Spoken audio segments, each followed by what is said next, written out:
il faut le vérifier.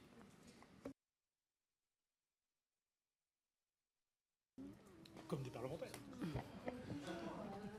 Très bien. Alors, moi, je vais Très répondre... bien. Oui, non, vas-y, Astrid. Donc, sur les questions d'apprentissage, les questions ont été posées par les députés Le Gac, Clouet et M. Dussaucé. Rappelez tout d'abord que l'effort aujourd'hui sur l'apprentissage est de 15 milliards d'euros.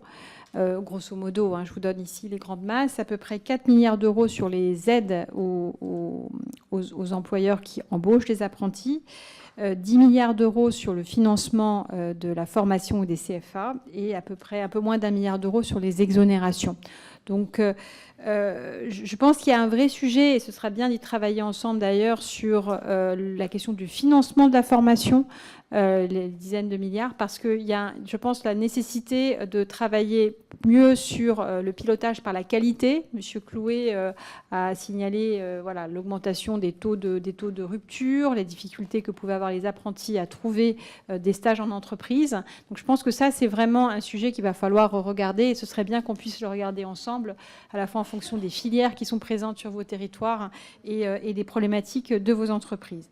En ce qui concerne les aides pour les employeurs, on est en train de consulter les uns et les autres, à la fois les organisations patronales et syndicales interprofessionnelles, mais également des fédérations professionnelles. Je ne voyais pas plus tard que ce matin la CAPEB, après avoir rencontré d'autres fédérations.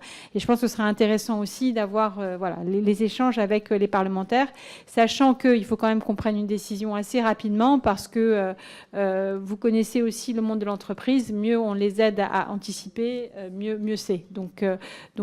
Et pour répondre à votre question, Monsieur Dussaucé, il y a des avantages et des inconvénients à chacune des options, parce que en voulant, par exemple, focaliser sur les apprentis de niveau 2, niveau 3, il faut aussi avoir en tête qu'un tiers de ceux qui ont pu mener des études jusqu'en master l'ont fait grâce à l'apprentissage. Et donc, ça a été aussi une mesure d'ascenseur social telle que l'APEC l'a montré récemment.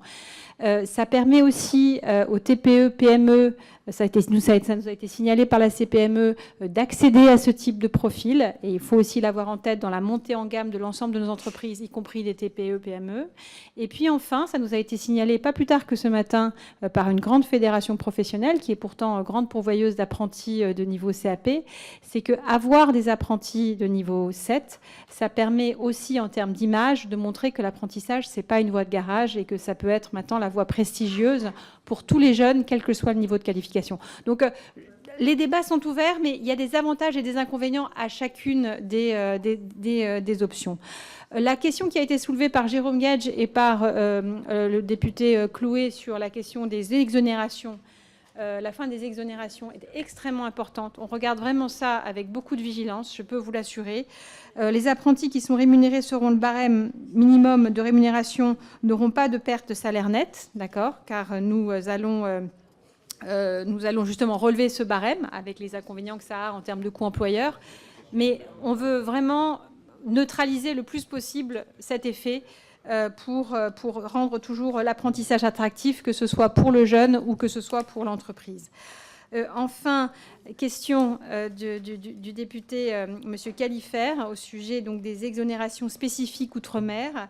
Ce sujet est renvoyé à une ordonnance, justement pour se laisser le temps de la concertation, en particulier avec les parlementaires des outre-mer. Voilà, je pense avoir répondu à toutes les questions, puisque mon collègue Paul Christophe a répondu à la question de l'AGFIP. Merci, Madame la Ministre. Ça bien fait. Laurent Saint-Martin a-t-il... Oui, je crois que sur la nouvelle série de questions, c'était essentiellement des questions thématiques. Tout à fait. Mais je posais la question de savoir si vous aviez un mot. Pas de questions. D'accord, oui, tout à fait. Tout à fait. Très bien. Écoutez, mesdames et messieurs les ministres, merci de votre participation active à notre séance. Chers collègues, on se retrouve lundi prochain à 17h pour commencer l'examen des amendements du PLFSS. D'ici là, bon travail et à très vite. Merci à tous.